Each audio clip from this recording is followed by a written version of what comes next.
My name is Jamie Lenhart, and welcome back to A Table for One. This week, before we get started, I just want to say I am happy we are finally in our space here at the church. I know we've used it a little bit for some announcements on Sunday mornings and also for our conversation with Dan Lanning. But now we're finally slowly getting it all put together, and I'm actually recording in this space, which is great. So before we jump into our other stuff, I actually have just a few things I want to call out that happen during the week. Some of them regular, some of them special. The first one is on on Sunday. Each Sunday afternoon from 4 to 5, we're starting to do a time of communion here at the church. It's a time you can come down. It's not just adults, it's families are welcome. You don't have to be silent or anything during it. It's really a time to come. You get to see each other a little bit. We're going to maintain spacing, wear masks, but get to come together, have communion as individuals, and just have a community time. So that's each Sunday from 4 to 5 o'clock in the afternoon. Also on Wednesdays, two different things happen. First of all, down here at the church, there is youth group for middle school and high schoolers. That is the City Youth. And also at 7 o'clock, there is an online Zoom meeting that's kind of like a online home group. And that is facilitated by Matt Weimer. And some of the different staff people are there to help facilitate the conversations. And basically they get together, get to chat about the questions that we normally have around the sermon each week, and just a time to connect. It's really a time that if you are in a situation where maybe you don't feel comfortable meeting with people in person because of COVID. Maybe you have some compromised immune issues. That is a great place to be able to start connecting with people. So that's at 7 o'clock on Wednesdays. Also coming up this week on the 30th, we are doing a trunk or treat here at the church. And what that's going to be is there's going to be an area set up with some different cars that are going to be decorated. People are going to be in costumes. We want you to come and park, and then you're going to get out with your kids and walk around and get candy. They're going to have some little chutes created. They send the candy down, and your kids get to show off their costumes. But it's a safe and hygienic place for that to go on. So we really would encourage you to come. We do still need donations of candy for that. So if you'd be willing to donate some candy to the cause, just bring it down here to the church and they will get it put together. If you have any questions, feel free to call the office and they can direct you in the right place. Ladies, if you have not been receiving the weekly newsletter that my mom, Bev, puts out for the women's ministry, please reach out to the office and get on that email list. It's a great, encouraging newsletter that has different resources like devotions and things like that. Just a great way to stay connected. So please, if you have not been receiving that, reach out to the church so you can get on that. And on that mind, if you have not subscribed to our YouTube channel, please do that. Just click the link below. And if you do, every time a new video comes out, you will be notified. And it's just a great way to know what's going on as things keep popping up. So I think those are my kind of announcements right now. And so let's go ahead and jump into our meditative moment as we continue on in our episode this week.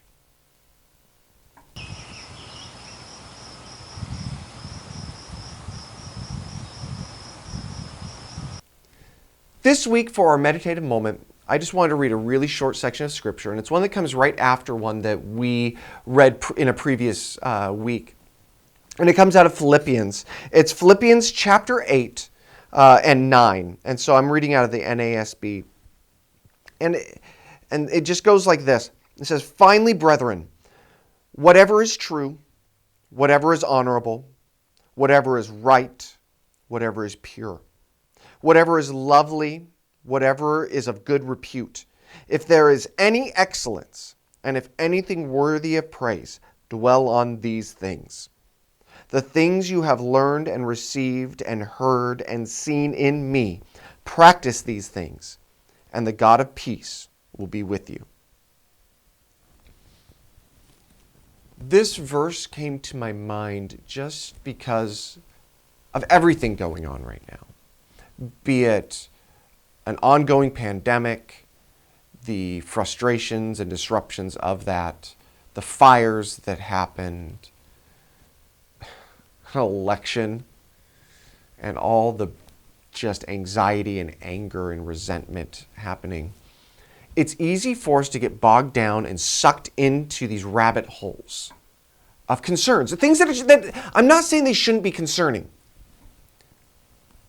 but I can say they are not to dominate us.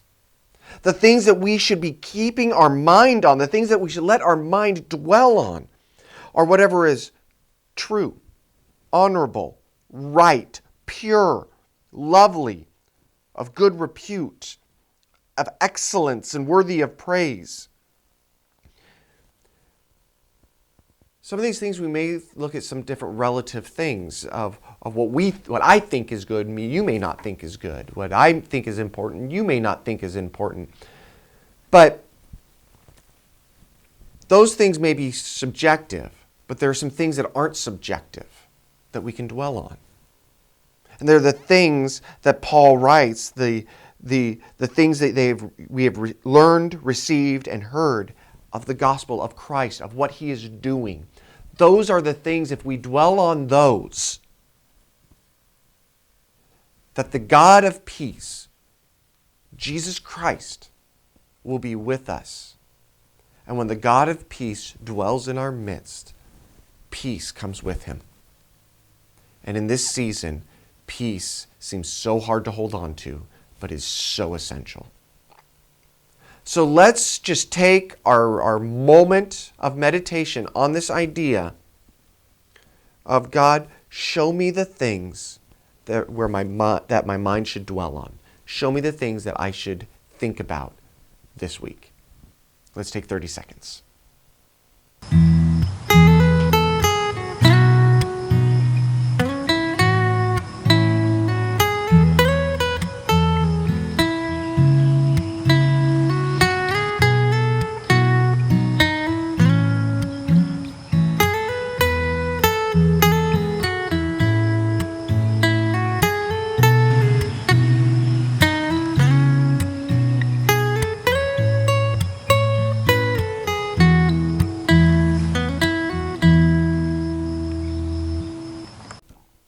So this week, it is my pleasure to have my own Aunt Anna Lind, sitting down with me. I love chatting with her. I know anybody who has met her loves her.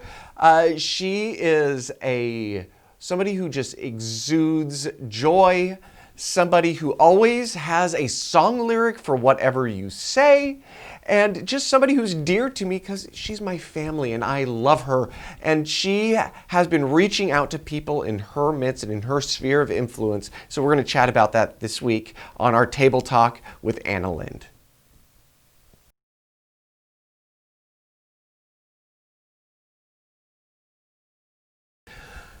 Aunt Anna, thank you for being with me this week. And start. No. You're great, Jamie. So, I always like to start with a kind of a comment or a story. But, it's funny. The thing I always think about, or I always remember as far as being little, is spending the night, Matthew and I spending the night at your house over on Centennial. Uh-huh. It was right after I think you got Daryl and other brother. So they were tiny kittens. Oh, probably. Sleeping on your hide-a-bed, eating popcorn, watching Fifth Avenue Irregulars. Oh my gosh, you do remember that? Yes! Oh. Which, if nobody has seen Fifth Avenue Irregulars, it is the corniest movie ever. But fun. Yeah. And it's more fun with popcorn and kittens and nephews. Yeah, kittens with really sharp, little tiny needle claws grabbing your feet. Yeah. That's always when I think of Aunt Anna. I think of that and the story of me saying, after watching like a Sesame Street or something, saying, I have an antenna. I think that was from a birthday party thing where everybody had those Dealey Bobber antennas. Yeah, I have an antenna. Oh, so yeah, cute. I was adorable. You were. Oh, wait. So yeah, thank you again for coming and doing this. And I wanted to give people a chance to see you for one, because I know people miss seeing you since you retired. You're so sweet. It'll It'll be 3 years the end of this month. Oh, so in a gosh. few days. Yeah. It was Oh my 3 years gosh. ago. Yeah. Can you believe it? Well, I mean, It's flown by. my whole life was coming down here and seeing you in the office, so it's. It feels kind of weird sometimes, actually, to not be here because it was so much of my life, really. Yeah. 36 and a half years. Well, wow. Mm-hmm. Well, and I remember. Right after you retired, I remember meeting with Dave at one point and him saying, it's like, something I regret doing was never sponsoring you for your pastoral license. That's what he said to me, too. I couldn't believe that. Well, but the thing is you obviously, you were not preaching and stuff and doing some of the counseling stuff that they did, but there was a different type of pastoral ministry that you did. I mean, you knew everybody. And they felt so loved and this warm presence when they came into the office. Like. But I love people. I mean, that is not a hard thing for me. It's not something you had to work up to if it just is part of you, I guess. Yeah, because it's not part of all of us.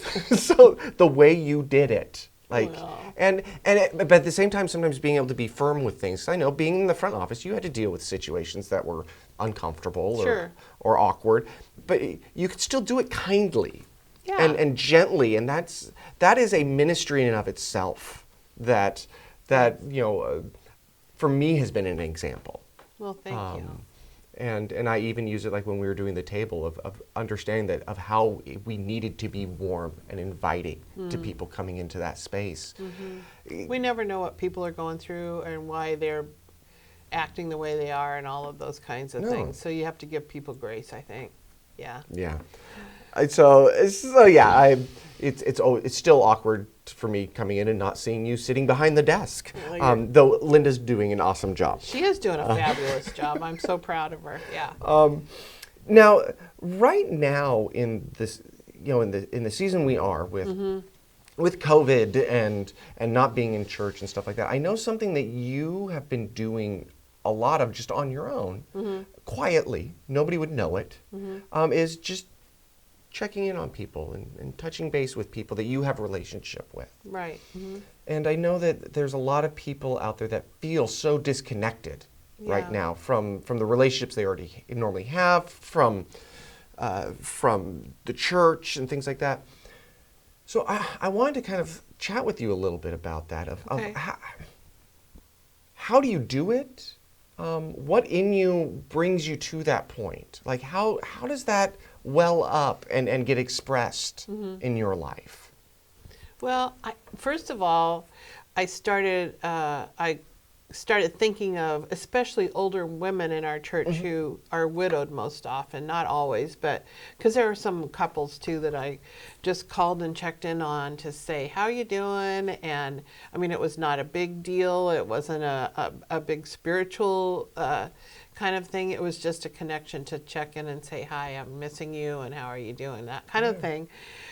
So I've done that, but I also started thinking about my neighbors and just connecting with people close to me. So I have neighbors that we've now had backyard, like I'll have coffee and muffins or something like that. So, because we're doing stuff outside, and since the weather was so nice all summer, really, and into the fall, we've been doing that clear up until now. Oh, that's great. And so there's an elderly neighbor of mine who's in a wheelchair now, and she and her daughter came one day, and we just sat and talked about all of the people. She's lived in her house for 70 years. Oh, wow. And so we talked about people in the neighborhood, and she, told me stories about who lived here and who lived there, and some of them I knew before they died because they were getting older.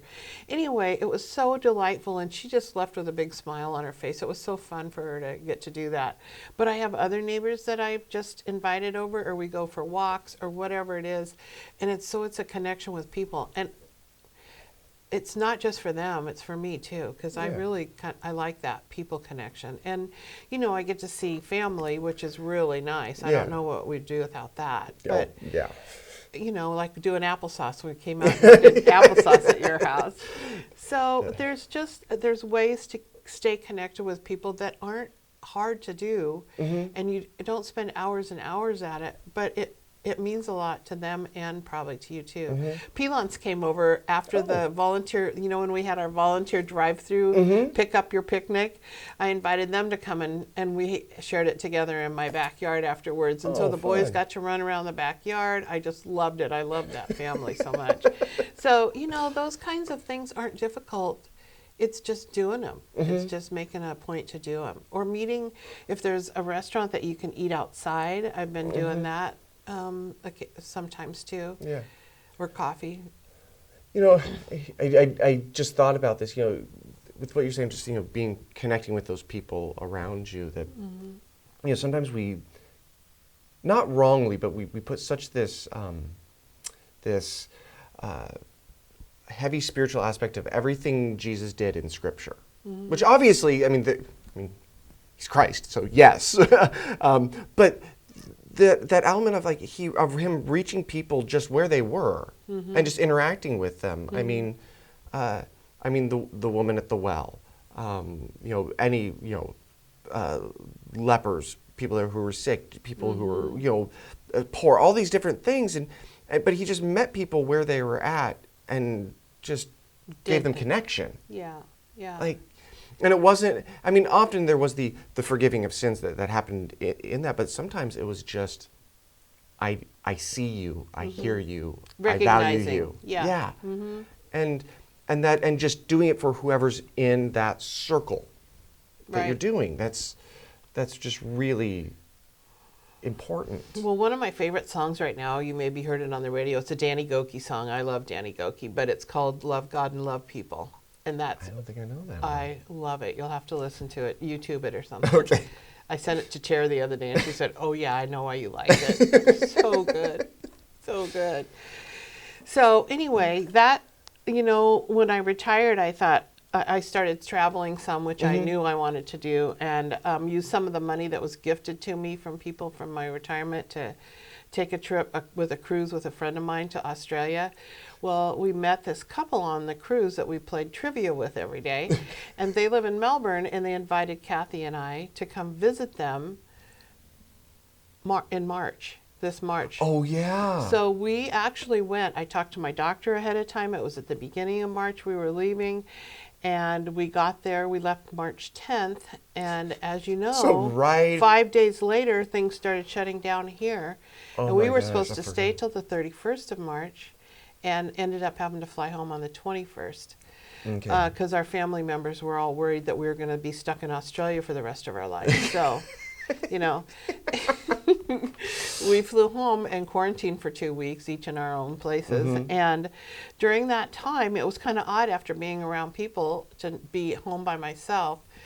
But it worked out. It worked out okay. People were really kind, and they left groceries on my front step for me. It was just such a sweet thing. And then during that time, I lost my kitty that I loved dearly because a neighbor's pet dog destroyed it. But anyway, I then adopted two brother kittens, Lenny and Squiggy, for those of you who are old enough to know that sitcom. And they have been such a delight for me. So I have noticed a lot of people are adopting pets during this season of time. And it's a connectedness. It's another feeling like there's somebody else around, something you can care for. Yeah.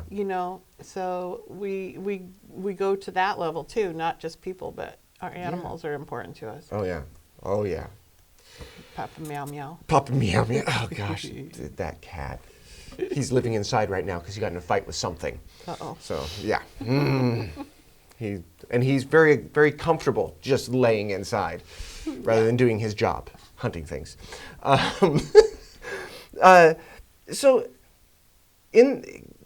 What would you, kind of shifting a little bit. So, obviously you are, you're connecting with people and for you to feel the connection, but also just to care for people. What do you feel God's been doing in you in this time? Kind of in a unique season that we're in. Yeah. What's funny is I think he's given me a joy, in just delighting in those small kinds of things. given me a gratefulness for what I have, or thankfulness for what I have. I have a home, I have food, I'm taken care of, I have a wonderful family, I have great friends. And so I think just being thankful for some of the little things, and we've slowed down a lot. So because of that, I think we're noticing things that we had taken for granted for a long time. Okay. And so, just the peacefulness sometimes of going out and working in my yard, even if I'm doing it by myself, there's something good about that, and a connection. You can be talking to God, or I turn on my Pandora station and listen to music and sing praise songs while I'm working in the yard, whatever it is. But there's that so joy and thankfulness, and maybe grace, because some people are getting a little testy when they're driving and stuff. What? So grace, because what often happens to me is right about the time I've yelled at a stupid driver, I do something stupid right after that. So I wouldn't know what that's like at all. It's a good test, yeah. How am I going to respond? Yeah. No, Bill was kind of saying the same thing when he and I sat down and chatted. Just kind of like that he was like, he always had the to-do list, all the things going on. And I know you're a busy around the town person. You're getting together with people and doing stuff normally and stuff like that. And when we're forced to slow down a little bit, it's interesting what starts kind of surfacing. Some of what started surfacing for me was some creative things. So I started quilting. Oh, so yeah. I've made 2 quilts now. I call them my COVID quilts. One of them I've made as a donation quilt for fire victims, and then the other one is for me because it's sort of special to me because I got the fabric and pattern in Australia. Oh, neat. Yeah. So that one I just got quilted this week, and we'll put the binding on this weekend, and it'll be done.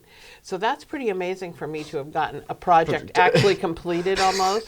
Yeah, my wife would like me to finish more of my projects, I think. You're creative. But that's interesting. It's like, because sometimes it's God's working stuff out in us. Sometimes it's, I think, it's saying, here's parts of you that I built that you get to enhance or something. Maybe I wouldn't say neglect, but it's just like, but maybe we haven't experienced. And sometimes it's that connecting with some of those people around us, close by. I mean, we've gotten to meet some of our neighbors a little bit more. Oh, you have? Nice. Because working from home, we run into each other more often. I think it's good. I think it's really good to build that community connection. I really like it. Yeah. You realize your neighbors are not all awful. They're really nice people. We had some people over for a little bit of a worship time, and our neighbor a neighbor we had never met, came walking through the trees that border the property, just like out of the bushes.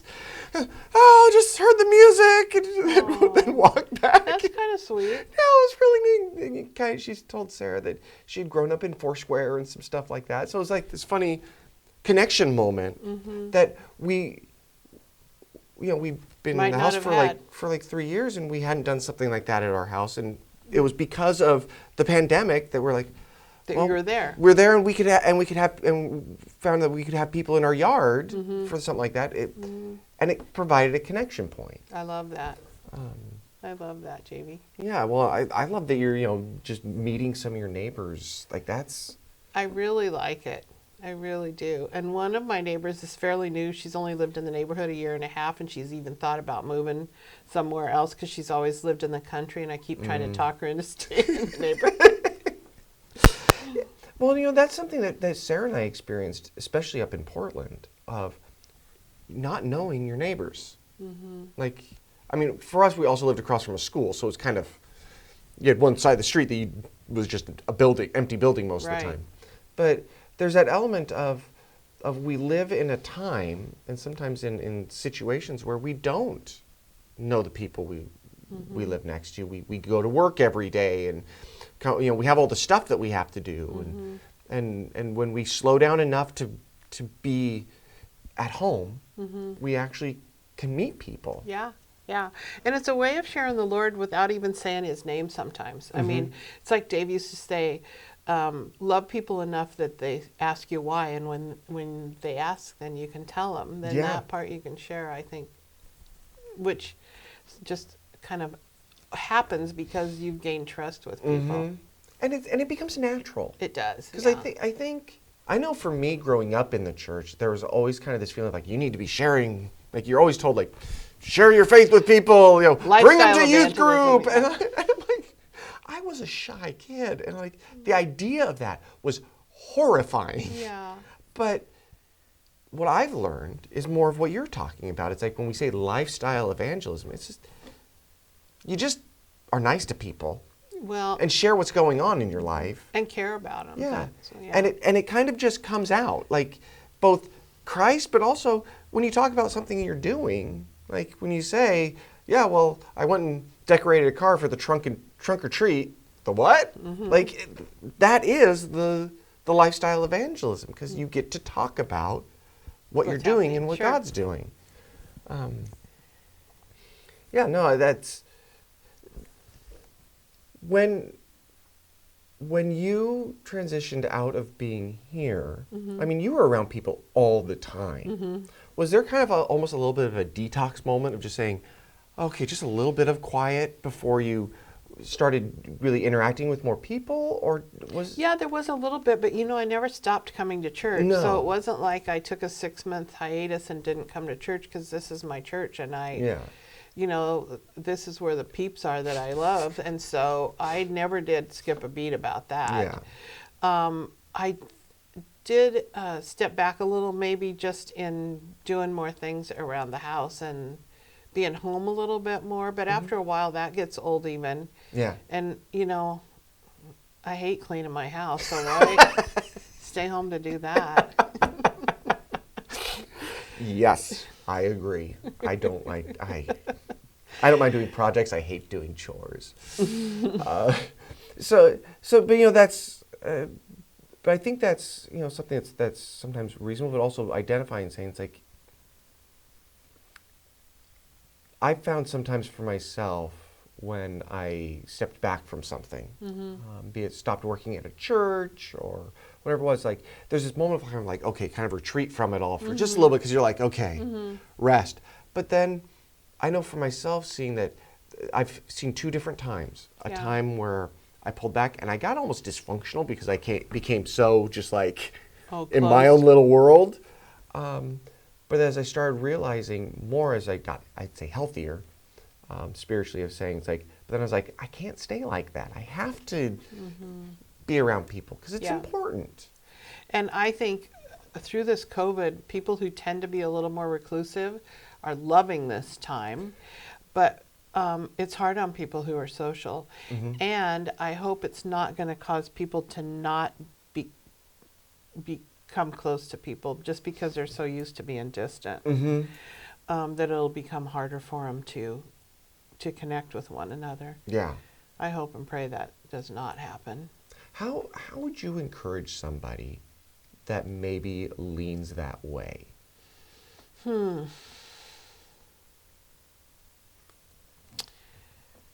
I don't know. Part of me, what I'll do is kind of take them with me somewhere. Like say, let's go to, let's go for a drive up the McKenzie or whatever. Not right now up the McKenzie, but go for a drive or do something. So it's a kind of an includer sort of thing to get them out of their reclusiveness, to make it just a fun kind of an outing. Or let's go for a hike, a walk or something.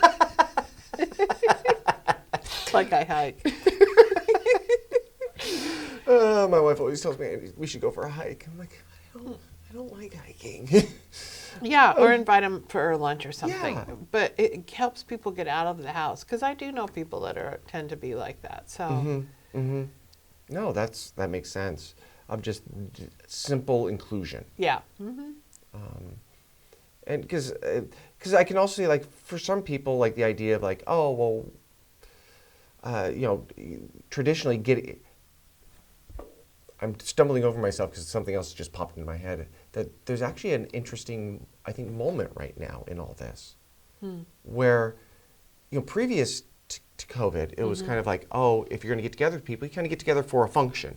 Like have a bunch of people over, have a barbecue, have a whatever, and it's a bunch of people. Right now where we're not able to do that as much, it might actually be a great time to reach out to those people who are maybe not as much a big group people. Who don't like that. Because it might be might be more predisposed to actually connect Right. in a one-on-one, like you're talking about. I didn't think about that before. Yeah, that's true. Yeah, and you just have to kind of be creative about how you do it right now, but there's still ways to go about it. Yeah. And there's, so far with the weather holding out, you know, you can go down to the Washburn and get a coffee and sit outside or whatever it is. Yeah. It can be pretty simple. So, Well, I love that. and Dana, thank you for coming and chatting with me and just sharing who you are. Thanks, Jamie. I love you. You're the And- best. And I hope people are encouraged by our conversation and just maybe challenged a little bit by it to just reach out to the people around them. Yeah, and it's easy. Yeah. It doesn't have to be hard. That's what's so nice about it. Well, thank you. And You bet. We will cut off at this point. All right. Cheers. Well, thank you again for being with us this week as we got to hear from her. Now, as we get ready to go and be done with our video this week, I do want to just throw out there, like she is doing, and it's something I know I've been encouraging you over and over, and I am not going to stop encouraging you on this. Find the people around you that you interact with. Anybody. This doesn't have to be somebody that you are zeroing in on to be somebody that you're trying to proselytize or bring to church or something like that. Who in your sphere of influence, your neighbors, friends, family, anybody, somebody that you can share life with to show that you just love them and are concerned for them, and not for specific ends, but just because you care. Show them you care, hear their story, share with them what is going on in your life, and just be a light and somebody who is real and honest in their life. And let Christ be in the midst of that. And let's see what happens when we share life with the people around us. Everybody, thank you for being with us this week on A Table for One, and we will see you next time. Have a wonderful week and be blessed.